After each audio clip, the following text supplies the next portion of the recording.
Et mon cœur n'a pas su le résister.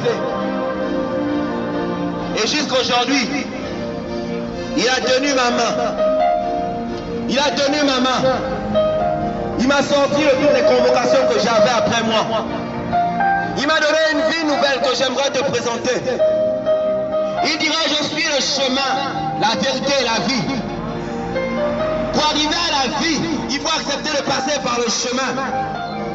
Mais pour continuer sur ce chemin, il faut accepter d'affronter la vérité. Oui, frère, parce qu'il dira, vous connaîtrez la vérité et la vérité vous rendra libre. On parle de liberté, pourquoi? Parce que nous sommes incapables de laisser certaines choses de nos propres moyens.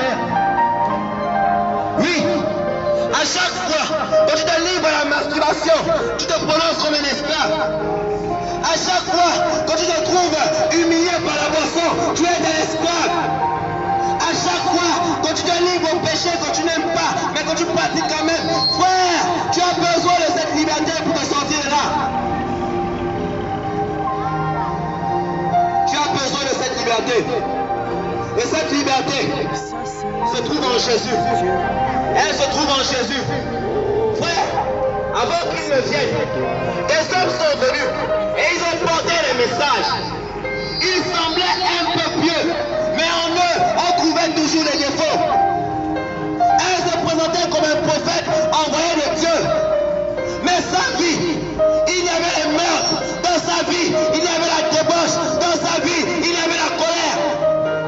Et ils ont laissé des livres que les hommes suivent aujourd'hui. Ils ont laissé des règles qu'eux-mêmes étaient incapables de pratiquer. Ils ont dit qu'ils connaissaient la vérité, mais ils n'ont jamais pu pratiquer cette vérité-là. Ils ont parlé de miséricorde, mais ils n'ont jamais su pratiquer la miséricorde chez ceux qui refusaient leur religion. Ils ont parlé du Dieu compatissant, mais ils étaient incapables d'être compatissants vis-à-vis de ceux qui étaient différents d'eux.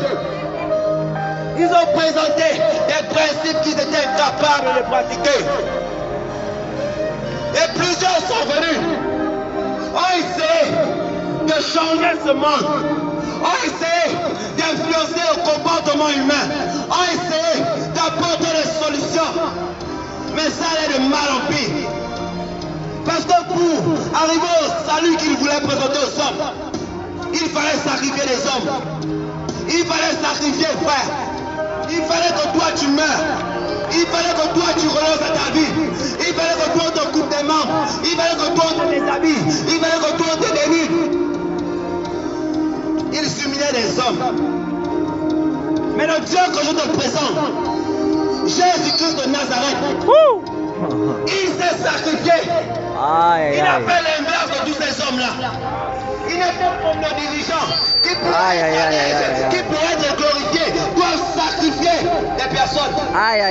Il est différent de ces hommes-là qui se prétendent être des bergers, mais qui tondent le troupeau.